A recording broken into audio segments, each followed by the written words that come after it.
समरीन, जो कि चंडीगढ़ से बिलोंग करती हैं। उन्होंने बताया कि एक टाइम में उनकी बहुत अच्छी दोस्त हुआ करती थी जिनका नाम था निकिता।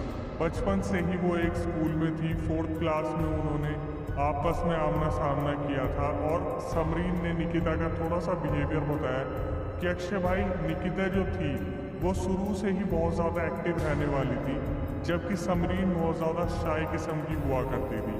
धीरे धीरे जब ये आगे बढ़ती है 11th-12th क्लास में, तो इनके रिलेशन बनना स्टार्ट होते हैं। तो समरीन के उस टाइम पर कोई बॉयफ्रेंड नहीं थे, लेकिन निकिता का उस टाइम पे एक बॉयफ्रेंड था जिनका नाम था तनुज।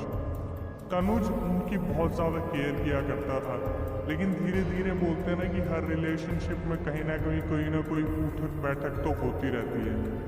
निकिता और तनुज के बीच में भी कभी न कभी किसी न किसी चीज़ को लेकर बहस होती थी, जहाँ पर एक टाइम पर आकर वो एक दूसरे से इतना ज़्यादा फ्रस्ट्रेट हो गए कि उन्होंने बाद में आके ब्रेकअप कर लिया।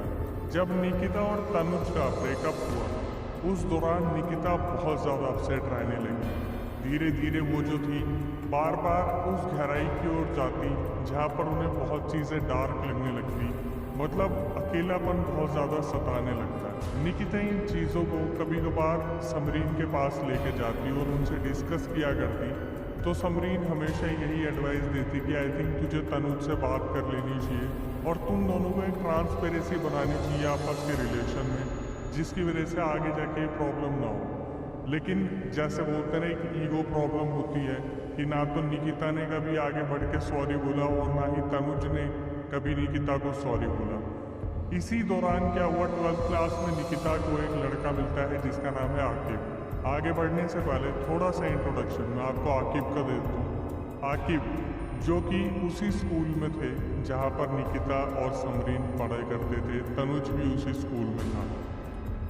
आकिब जो था वो बहुत ही स्ट्रॉन्ग फाइनेंशियल बैकग्राउंड से आता था और उनके जो कनेक्शन थे वो पॉलिटिक्स में बहुत अच्छे थे। हुआ क्या, धीरे धीरे आकिब जो है वो निकिता के कांटेक्ट में आना स्टार्ट करते हैं और बहुत ही अच्छी तरीके से निकिता को हैंडल कर लेते हैं और इनका रिलेशन बहुत ही परफेक्ट तरीके से चल रहा था। और इस चीज़ को ऑब्जर्व कर रही थी समरीन। समरीन का मानना था कि आकिब जिस तरीके से रिलेशन को हैंडल कर रहे थे, ये जस्ट एक बहुत बड़ी बर्बादी की शुरुआत होने वाली थी। समरीन ने मुझे बताया कि अक्षय भाई, निकिता शुरू में ना आकिब के ऊपर बहुत हैवी रहती थी, मतलब स्कूल लेके आना, छोड़ के आना, सारी चीज़ें आकिब बहुत अच्छे से फॉलो किया करता था। और समरीन ने मुझे बताया धीरे धीरे जो समरीन देख रही थी वो ये थी कि आकिब और निकिता का रिलेशन बहुत तगड़ी तरीके से बिल्ड हो गया था। निकिता आकिब को जो भी काम बोलती, आकिब उसे हमेशा पूरा करता। लेकिन आकिब की जो संगति थी और जो उनके अजीब से नशे थे, वो हमेशा निकिता को छुपा करते थे। कुछ टाइम तक, जब तक वो 12th पास नहीं हुए थे, तब तक तो आकिब ने निकिता की हर बात मानी, लेकिन आगे जाके जैसे अजीब सा तख्ता पलट हो गया। समरीन ने बताया कि आकिब 12वीं के बाद इस तरीके से बदलते नजर आए।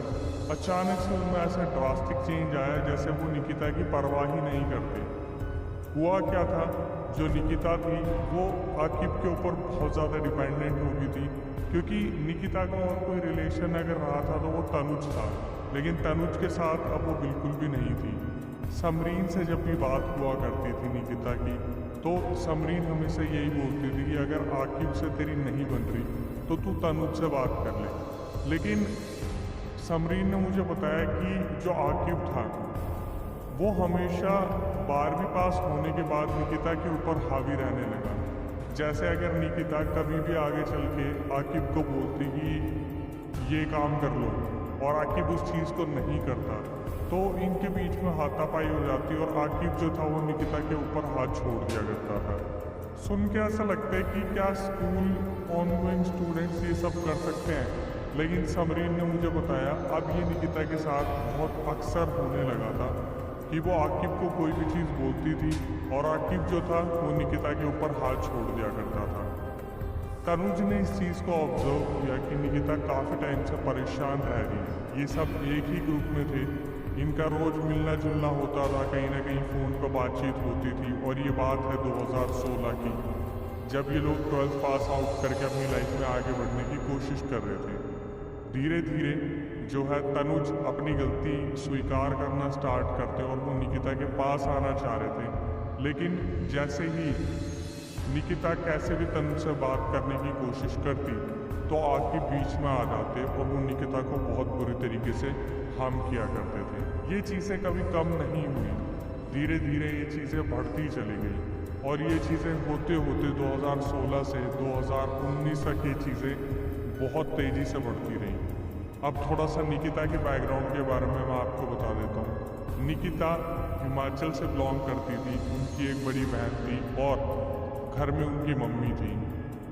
निकिता और उनकी बहन जो थी वही घर चलाने वाले थे, क्योंकि उनके पापा काफ़ी टाइम पहले छोटी उम्र में ही गुजर गए थे।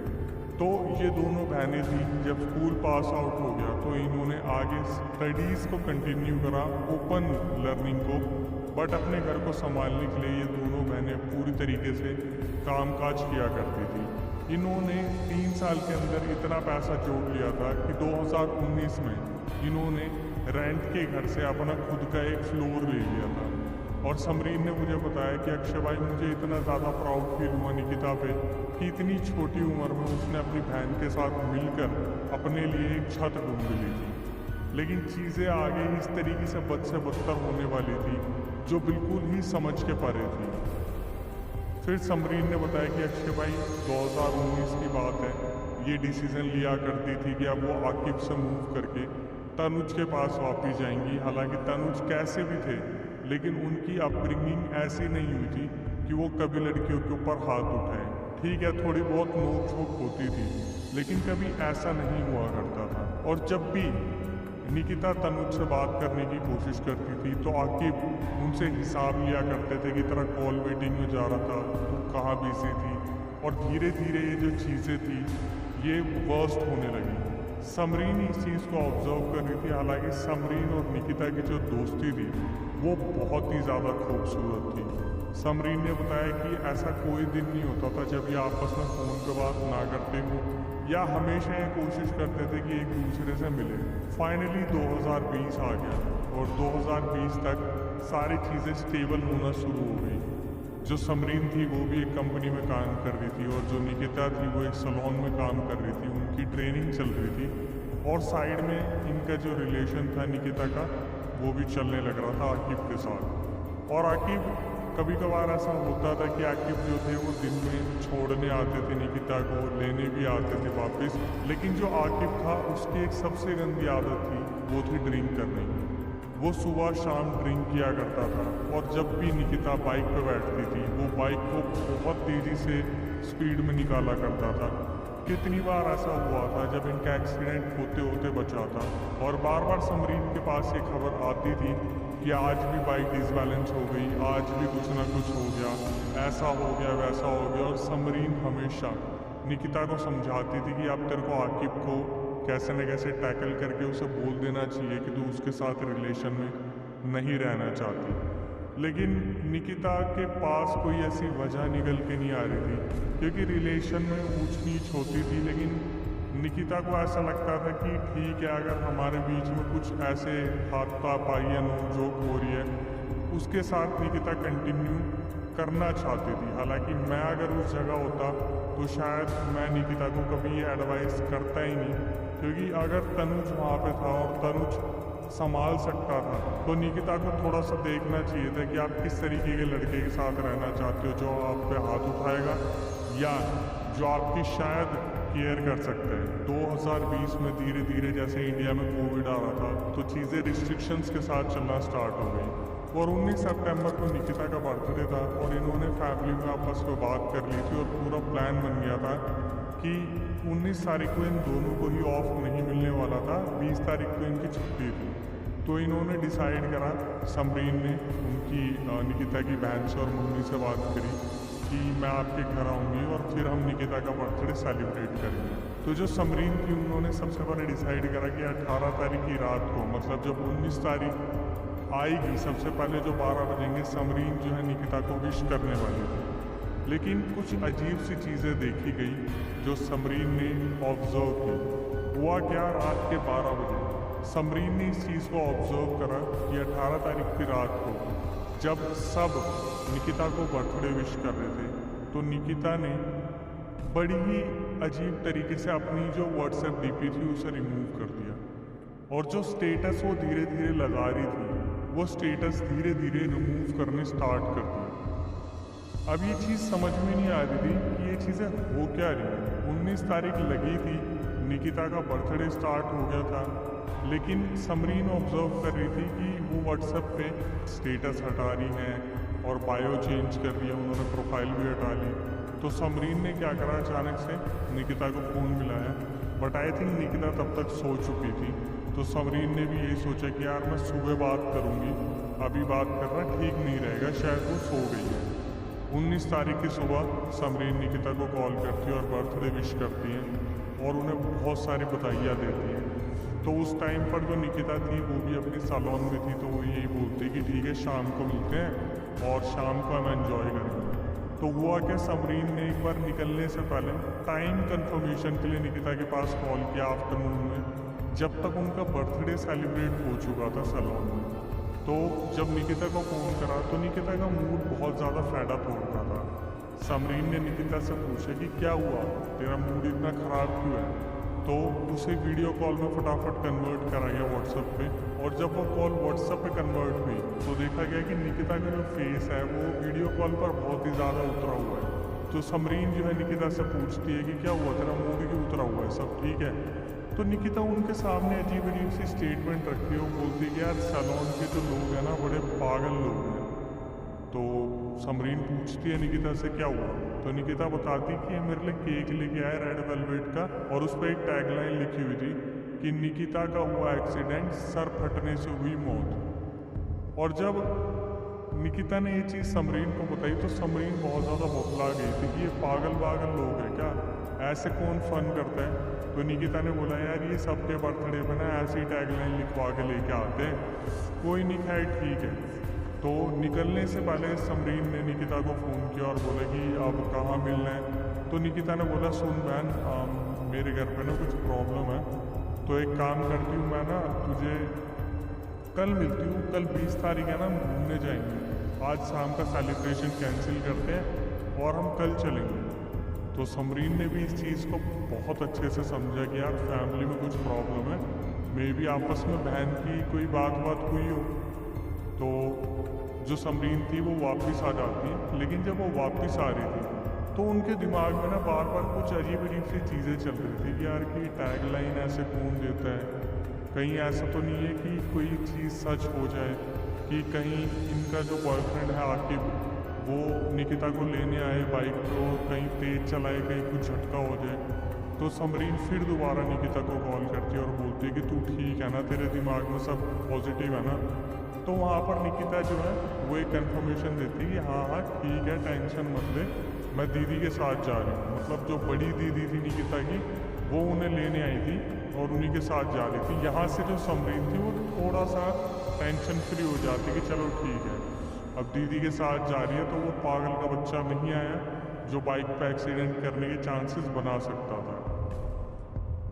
बट समरीन ने बताया कि जब वो अपनी घर पहुंची, अपनी नानी के घर पे वो गई, तो समरीन ने रिकॉर्डिंग में बताया कि अक्षय भाई मुझे ना अंदर से बहुत अजीब वाइब्स आ रही थी कि अचानक से निकिता के इतने सारे प्लान चेंज हो गए, कुछ ना कुछ पक्का गड़बड़ है। और समरीन जो है रोती रोती अपनी नानी जी के पास जाती है कि नानी जी मुझे बड़ा अजीब सा लग रहा है, मुझे ऐसा लग रहा है जैसे मेरे ऊपर कुछ वजन सा आ गया है, बड़ा अजीब सा लग रहा है। तो उनकी नानी जी स्पेशली ये पूछती हैं कि कहीं ऐसा तो नहीं है जब तू आ रही थी तूने किसी नींबू को पिचका दिया पैर से, तेरे आगे कोई टोटका आ गया। तो वो बोल देती है नहीं, मैं ऑफिस से निकली थी अपने, मैंने कैब करी, कैब ने सीधा मुझे घर के आगे छोड़ा, तो मेरे साथ ऐसा कुछ नहीं है। फिर वो थोड़ा सा निकिता का बताती है कि निकिता ने इस तरीके से करा, ऐसे करा, वैसे करा। तो समरीन को उनकी नानी जी समझाती है ऐसा कुछ नहीं है, ज़्यादा सोच रही हो तुम। और उस दिन समरीन ने कुछ भी खाना वाना नहीं खाया था, सिर्फ दूध का एक गिलास बहुत ज़्यादा फोर्स करने पे पिया था।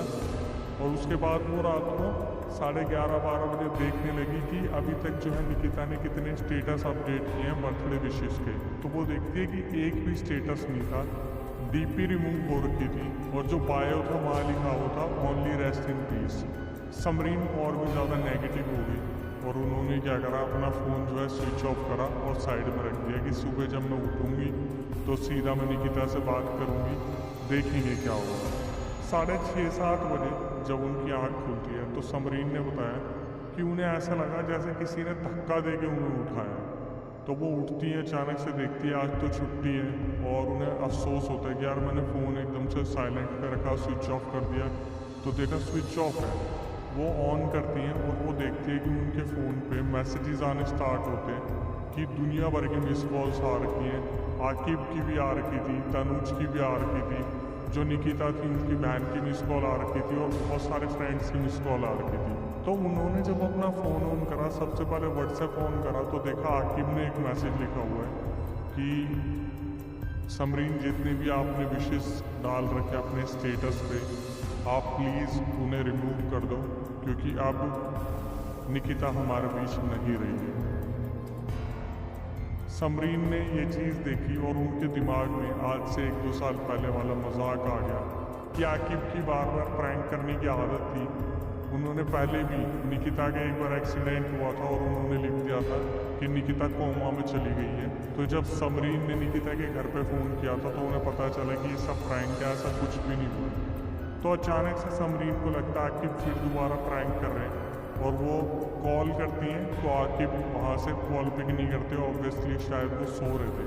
तो समरीन क्या करती है, निकिता के फ़ोन पर कॉल लगाती है और उस टाइम पर उनका फ़ोन स्विच ऑफ आ रहा था। तो वो अपने दिमाग में ठान लेती है यार सो रही होगी वो, क्या पता रात को इनका सेलिब्रेशन हो, फैमिली में कोई बात हुई है, सुबह देखते हैं 10-11 बजे जब घूमने जाएंगे। तो समरीन ने बताया कि अक्षय भाई मैं 5-10 मिनट मुश्किल से करवट लेके लेटी होंगी, मुझे ऐसा लगा नहीं यार कुछ तो प्रॉब्लम है। आधे घंटे बाद उनके दिमाग में आता है यार निकिता की एक फ्रेंड थी जो उसके घर के सामने रहती थी, एक बार उससे पूछती हूँ क्या सब ठीक है नहीं।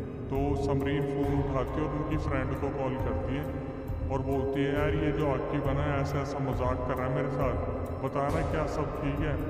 उधर से वो जो निकिता की फ्रेंड थी वो सीधा रोना शुरू कर देती है और बोलती है कि समरीन आकिब सच बोल रहा है, निकिता है वो अब हमारे बीच में नहीं रही। और वो रोने लग जाती है पूरी तरीके से। तो समरीन जब तक इन सब चीज़ों को हैंडल करती, फ़ोन काट के वो अपने होश में आती, तब तक उनके पास तनुज का कॉल आता है जो कि निकिता के एक्स बॉयफ्रेंड थे और वो कॉल पे सिर्फ एक बात बोलते हैं कि हमें निकिता के पास जाना है, फटाफट से घर के बाहर आना। तो वो फटाफट से बिना कुछ सोचे समझे जो समरीन थी तैयार होती है, जैसा भी हाथ में उनके टॉप जीन्स लगी और वो बैठती है तनुज के पास। उन्होंने बताया समरीन ने तनुज बाइक पे आए थे और तनुज की शक्ल देख के लग रहा था कि कुछ बहुत गलत हो गया।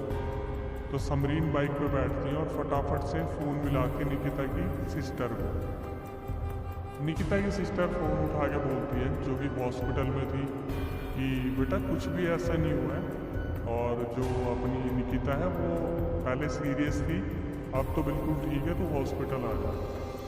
तो यहाँ पर आके जो समरीन थी वो थोड़ी सी काम डाउन होती है और जब वो हॉस्पिटल पहुँचती है तो वो देखती है कि वहाँ पर आकिब, तनुज जो उनके साथ आए थे और सारे जितने भी दोस्त वगैरह थे वो सब वहीं खड़े थे। जो सबसे चुभने वाली बात थी वो ये थी कि जो आकिब वहाँ पे खड़े थे वो अपने कज़न्स के साथ मिलके हंसी मजाक कर रहे थे जैसे सही में कुछ नहीं हुआ है। तो समरीन के दिमाग में यही चल रहा था कि ठीक है देखा जाएगा जो भी है, अगर निकिता की सिस्टर ने बोला है सब कुछ ठीक है तो क्या ही हुआ होगा। वो धीरे धीरे जब अंदर जाती है तो अचानक से निकिता की सिस्टर और मम्मी सीधा रूम से बाहर आती है और समरीन को गले लगा लेती है और चिल्ला चिल्ला के बोलने लगती है कि अब निकिता हमारे बीच में नहीं रही। और उनकी मम्मी पूरी तरीके से रोने लगती है कि मेरी बेटी ने कुछ खाया भी नहीं था, मेरी बेटी की मेरे को शादी भी करानी थी, कितने अरमान देखे थे, वो तो खुल के जीना चाहती थी। समरीन ने अपने कानों से ये चीज़ सुनी और वो बेहोश हो गई। जब समरीन को होश आया तो वो एक स्ट्रेचर पर लेटी हुई थी जहाँ पर सारी फॉर्मेलिटीज़ हो चुकी थी। उन्हें बस इतना पता था कि बॉडी आ गई है, बाहर ले जाया जा रहा है अंतिम क्रिया के लिए। तो अलाउड नहीं होता कि किसी लड़की को शमशान में जाना, लेकिन समरीन जिद करके शमशान के अंदर गई थी। तो समरीन जो थी ये चीज़ देखकर कि सामने निकिता लेटी हुई है, वो बहुत ज़्यादा इमोशनल हो गई, बहुत ज़्यादा डिस्टर्ब थी और वो टूट के पड़ती है निकिता के ऊपर कि तू ऐसे कैसे जा सकती है। सारे दोस्त जो हैं दूर करते हैं, समरीन को संभालते हैं क्योंकि कोविड का टाइम था, चीज़ें बहुत अलग लेवल पे चल रही थी। तो दोस्तों इन सब चीज़ों के बीच में एक चीज़ मैं जो जोड़ना चाहता हूँ, जो मैं गलती से आपको बताना भूल गया, 2017 में एक इंसिडेंट हुआ था। समरीन जब अपने घर पे कुछ बना रही थी तो वहाँ पर निकिता उनसे मिलने आई थी और समरीन राइटी थी। जब वो अपने घर में प्याज सब्जी वगैरह काट रही थी तो अचानक से समरीन के हाथ में कट लग जाता है जिसमें से ब्लड आने लग जाते हैं। तो निकिता बोलती है चल पागल तू अपना हाथ ठीक कर, मैं काट लेती हूँ। निकिता लेफ्ट हैंडेड थी और जब निकिता सब्जी काटने लगी तो उनके भी हाथ में एकदम से कट लगा जो दोनों के सेम लगा था। तो इन्होंने क्या करा, हाथ कटने पर एकदम से उंगलियां लगाई, दोनों ब्लड एक्सचेंज करा और इस चीज़ का कमिटमेंट दिया कि हम तो दोनों बहनें हैं, हम दोनों एक साथ रहेंगे हमेशा, जैसे इन्होंने किसी चीज़ का प्रॉमिस किया था। और इसी तरीके से जब समरीन निकिता के ऊपर टूटी तो वहाँ पर सब देख के हैरान हो गए कि समरीन को अब कैसे संभाला जाएगा।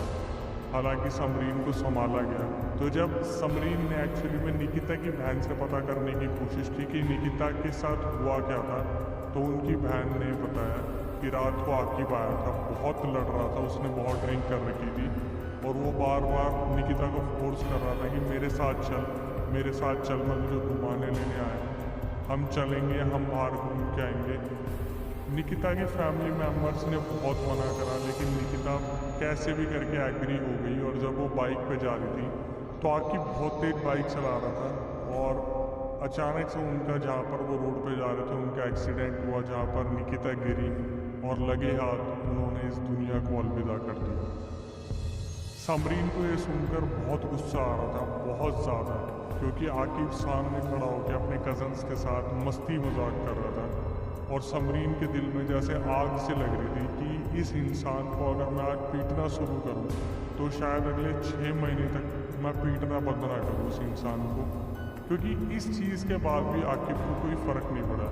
अब बात आती है कि पुलिस ने कोई एक्शन क्यों नहीं लिया, क्योंकि आकिब के पापा जी जो थे वो पॉलिटिक्स में थे, पैसा वैसा दे के सारी चीज़ों को उन्होंने दबा दिया। जब समरीन ने बहुत ज़्यादा फोर्स करा निकिता के फैमिली मेम्बर्स को कि आप कुछ एक्शन भी नहीं ले रहे, तो निकिता की मम्मी ने एक बात बोली कि ऊपर बैठा है वो सब देख रहा है, वो हर चीज़ का हिसाब ले लेगा। अब निकिता की जो फैमिली थी उनमें पापा जी तो थे नहीं और वो बहुत ज़्यादा फाइनेंशियली वीक थे और उन्होंने सारा पैसा अपने मकान में लगा दिया था। ये पूरा इंसिडेंट हुए 1 महीना गुजरा, जब धीरे धीरे समरीन को ऐसा लगा जैसे उनसे कोई बात करने लगा। उन्हें बार बार ऐसा लगता था कि वो अपने ऑफिस में खड़ी है और ऑफिस में जैसे ब्रेक हो गया तो वो लोग नीचे खड़े हैं, ऊपर से एक गमला आया जो अचानक से समरीन के ऊपर गिरने वाला था, लेकिन समरीन को किसी ने खींच लिया। फिर समरीन धीरे धीरे स्लीप पैरालिसिस की तरफ जाने लगी। जैसे जैसे वक्त आगे बढ़ता गया धीरे धीरे उनके साथ पैरानॉर्मल एक्टिविटीज़ होना स्टार्ट हो गई। समरीन को ऐसा लगता है जब वो अपने ऑफिस से निकलती कैब पकड़ने के लिए तो कोई गाड़ी के आगे उन्हें धक्का दे देता और अचानक से फिर दोबारा कोई पीछे खींच लेता। ये चीज़ें बढ़ने लगी और ज़्यादा बढ़ने लगी। 2-3 महीने बाद ऐसा हो गया कि समरीन बहुत ज़्यादा परेशान हो गई थी और उन्हें समझ नहीं आ रहा था जिनसे उनकी अभी शादी होनी है, जो उनके फियोंसे हैं, उनसे उनकी बननी बिल्कुल बंद हो गई। और जो तनुज नाम का लड़का था जो एक्स बॉयफ्रेंड था निकिता का, उससे उनका अट्रैक्शन बहुत ज़्यादा होने लगा, लेकिन उन्होंने फिर भी अपनी फीलिंग्स को बहुत ज़्यादा कंट्रोल करना स्टार्ट किया और वो बहुत ज़्यादा एग्रेसिव होने लगी थी। एक टाइम पे वो बहुत ज़्यादा फ्रस्ट्रेट हो गई थी, अपनी छत पे गई थी कि वो वहाँ से छलांग मार देंगी, लेकिन फिर ऐसा ही हुआ। उन्हें ऐसा लगा जैसे किसी चीज़ ने उन्हें धक्का मारा और एक किसी एंटिटी ने या किसी चीज़ ने उन्हें हाथ खींच के वापस बुला दिया। अब हुआ क्या, वो चल के नीचे आ गई और इस दौरान जो आकिब था वो बार बार जो है समरीन को कांटेक्ट करने की कोशिश करता था और बार बार फ़ोन उठा के बोलता था कि मुझे तुम्हें एक सच बताना है, मुझे तुमसे बात करनी है, मुझसे एक बार मिल लो। तो समरीन बार बार इग्नोर करती थी कि वो नहीं जाना चाहती थी सामने, लेकिन फिर एक दिन समरीन ने इस चीज़ का फैसला करा कि वो आकिब से बात करेंगे कि आकिब क्यों पीछे पड़ा हुआ है। तो जब वो आकिब से बात करने के लिए उनके घर गई तो वहाँ पर उनकी मम्मी भी थी, उनके 3 बहनें भी थी, और आकिब की हालत देखी तो आकिब ने 3 जो है ताबीज़ पहने थे, एक गले में, एक हाथ में और एक पैर में। जब समरीन ने ये चीज़ आकिब से पूछी कि उस रात क्या हुआ था, तो आकिब ने सब कुछ उनके सामने कन्फेस कर दिया। उन्होंने बताया जो निकिता की बहन थी वो उनके एक्स बॉयफ्रेंड तनुज के साथ इन्हें मॉर्निंग में सरप्राइज़ देने वाली थी, और मैंने बहुत ज़्यादा ड्रिंक कर रखी थी। मैं रातों रात निकिता के घर पर पहुंचा और निकिता को मैंने बहुत सारी कस्में दी और अपने साथ बाइक पर बैठाया, और जब मैं फ्लाईओवर से जा रहा था, मेरी 140 की स्पीड थी, मैं वहाँ से इतनी स्पीड से निकला और मुझे ऐसा लगा जैसे बाइक को किसी ने धक्का दिया, और बाइक को धक्का देने पे निकिता बाइक से गिर गई और उनका दुपट्टा मेरी बाइक में कहाँ उलझा मुझे नहीं पता। मैं फुल स्पीड में बाइक चला रहा था। जब तक मुझे इस चीज़ का रियलाइज़ हुआ तब तक निकिता को बहुत सारी चोटें लग चुकी थी। तो समरीन का अगला सवाल था, उसके बाद तुमने क्या किया? उधर खड़े आकिब ने बताया कि निकिता उस टाइम पर तड़प रही थी और 10 मिनट तक जो आकिब था बस वो देखता रहा, और जो निकिता थी वो गुहार करती रही कि मुझे बचा लो, मुझे बचा लो, मुझे बचा लो। 10 मिनट बाद उनको थोड़ा सा होश आया आकिब को कि मुझसे कितनी बड़ी गलती हो रही है, तो वो भाग के गए। उन्होंने अपनी शर्ट उतारी, जो निकिता थी उनके जहाँ जहाँ चोट लगी थी वहाँ लगाने लगे। तो जो निकिता थी तब भी उनसे गुहार लगा रही थी कि मुझे बचा लो। तो आकिब ने फ़ोन करा अपने कज़न्स को, और कज़न्स को आने में वहाँ आधा घंटा लगता है। तो आधे घंटे तक जो आकिब था वो वहीं खड़ा रहा और निकिता वहीं लेटी रही। आधे घंटे बाद जब ये लोग आए तो इन्होंने क्या करा, गाड़ी में बैठा के इन दोनों को लेके गए और हॉस्पिटल में पहुंचा दिया। सारी खबर आकिब के पापा तक पहुंचा दी, और आकिब के पापा ने सुबह तक हॉस्पिटल, पॉलिटिक्स सबको खरीद लिया था। इसके बाद क्या हुआ, निकिता जब हॉस्पिटल में आई थी तब तक भी उनके प्राण चल रहे थे, लेकिन जैसे ही उन्हें व्हील चेयर पर बैठाया और धीरे धीरे ऑपरेशन थिएटर की तरफ ले जाने लगे तो उन्होंने अपने प्राण त्याग दिए थे। ये सुनने के बाद समरीन ने सबसे पहले तो आकिब पे चाटा मारा। तो आकिब की मम्मी बीच में आ गई और बोलने लगी, बेटा वो जो लड़की है निकिता वो मेरे बेटे को लेके जाइए, वो इसे बार बार दिखती है और इसे बोलती है कि चल मेरे साथ। बड़ी मुश्किल से आकिब जाओ बचाओ, और समरीन कुछ भी नहीं सोचती है। सीधा सुनने के बाद निकिता की बहन के पास आती है और निकिता की बहन को बोलती कि ऐसा ऐसा निकिता के साथ हुआ था, चलो पुलिस कंप्लेंट करेंगे। तो समरीन की बातों को निकिता की बहन सुनती है और केस फाइल करने के लिए सोचती है, एक वकील से बात करती है। तो वकील बोलता है कि कन्फेस तो समरीन के सामने किया है ना, हम इस चीज़ को प्रूव करेंगे, हमारा बहुत ज़्यादा खर्चा लग जाएगा और शायद मैं आप लोगों को इंसाफ ना दिलवा पाऊँ। ये सुनने के बाद निकिता की बहन और उनकी मम्मी बहुत टूट गई और उन्होंने फिर समरीन को एक बात बोली कि ऊपर बैठा देख रहे वो अपने आप के सामने बोला। समरीन वापिस अपने घर पे आ गई और धीरे धीरे उनके साथ बार बार ये चीज़ें बढ़ने लगी, जहाँ पर उनके कान में आवाज़ आती कि तुम्हें सच का पता है, मुझे इंसाफ दिलाओ, तुम्हें सच का पता है, मुझे इंसाफ दिलाओ, मुझे इंसाफ दिलाओ। तो जो समरीन थी वो बहुत ज़्यादा परेशान रहने लगी। ये सारी चीज़ें जब हो रही थी, उन्होंने क्या करा, कुछ टाइम तक तो इन चीज़ों को झेला। उसके बाद अपने घर पे जाके सब कुछ अपनी मम्मी को बता दिया कि मम्मी मेरे साथ ऐसा हो रहा है, मुझे बार बार आवाज़ें आती हैं, ऐसा लगता है कोई खींचता है, कोई धक्का देता है, बार बार मेरा कूदने का मन करता है। तो समरीन की मम्मी ये सब कुछ सुनती है और उनकी यूपी में एक रिलेटिव थी, उनको कॉल करती है। वहाँ पे जो यूपी की रिलेटिव थी वो इन्हीं चीज़ों में थी, तो वो बोलती कि समरीन से मेरी बात करवाओ। तो जब वो जो रिलेटिव थी जो इन्हीं चीज़ों में थी, ब्लैक मैजिक एंड ऑल, वो समरीन से बात करती है कि क्या हुआ, तो समरीन सब कुछ बताती है। तो वो बोलती है समरीन को रुको मैं अभी कॉल करती हूँ। और एग्जैक्ट 10 से 15 मिनट बाद समरीन के पापा के पास फ़ोन आता है कि लड़की के पास टाइम बहुत कम है, जितनी जल्दी हो सके लड़की को फटाफट से यूपी लेके आ जाओ। ये लोग सेम टाइम पे सुबह 10 बजे फटाफट से गाड़ी लेके निकलते हैं और शाम के 4-5 बजे तक यूपी पहुंच जाते हैं। 4-5 बजे जब ये लोग पहुंचते हैं वहाँ पर, तो जो रिलेटिव थी वो अपने घर में समरीन को बुलाती है और उनके आगे पीछे घेरा बनाती है और बोलती है कि तू क्या चाहती है इससे। उन्होंने जैसे पहले ही सारा प्रबंध कर रखा था, तो समरीन की बॉडी में अचानक से निकिता का प्रवेश हो जाता है और वहाँ पर निकिता फूट फूट के रोने लगती है कि मुझे इंसाफ नहीं मिला, मैंने कभी ऐसा नहीं किया था, किसी का बुरा नहीं किया था, मेरी मम्मी और मेरी बहन अकेले रह गए, मुझे इंसाफ नहीं मिला, मैं उसको ख़त्म कर दूँगी, उस लड़की को ख़त्म कर दूँगी, वरना उसकी किसी एक बहन को मैं लेके चली जाऊँगी। तो वहाँ जो रिलेटिव खड़ी थी वो बार बार समझा रही थी, नहीं बेटा तू ऐसे ख़ानदान की नहीं है, तुझे ऐसा नहीं करना। लेकिन समरीन ने बताया कि बाद में उसे ये चीज़ें बताई गई कि उस टाइम पे जो निकिता की स्पिरिट थी वो इतनी ज़्यादा एग्रेसिव हो रखी थी, इतनी ज़्यादा एग्रेसिव हो रखी थी कि उसने ठान रखा था कि या तो वो आकिब को लेके जाएगी या तीनों बहनों में से किसी को लेके जाएगी। हालांकि इस चीज़ का सॉल्यूशन दिया गया, जो समरीन थी उसको तो बांध दिया गया कि निकिता अब उनको परेशान न करे, लेकिन जब स्पिरिट से बात करी गई तो निकिता ने जो चीज़ें बताई समरीन को वो डिफेंड करती आ रही थी कब से, क्योंकि वहाँ पर जो एक्सीडेंट हुआ था उसकी सारी सच्चाई अब खुल के आने वाली थी। जो निकिता की स्पिरिट थी उसने बताया कि ऐसा नहीं था कि आकिब को पता नहीं था कि मैं गिर गई। जब वो गिर रही थी तो उन्होंने आकिब की शर्ट को पकड़ा और खींचा, लेकिन आकिब इतने नशे में थे कि उन्होंने बाइक को और रेस दे दी और वो जो निकिता थी वो 100 से 150 मीटर घसीटती हुई बाइक के साथ गई। आखिरी में उनका सर जाके कहीं पर लगा था। ये सुनने के बाद सब बहुत ज़्यादा वहाँ पर परेशान थे और जो समरीन की मम्मी थी उनकी आंखों में भी आंसू आ गए थे, क्योंकि जो निकिता थी वो भी उनकी बेटी की बराबर थी।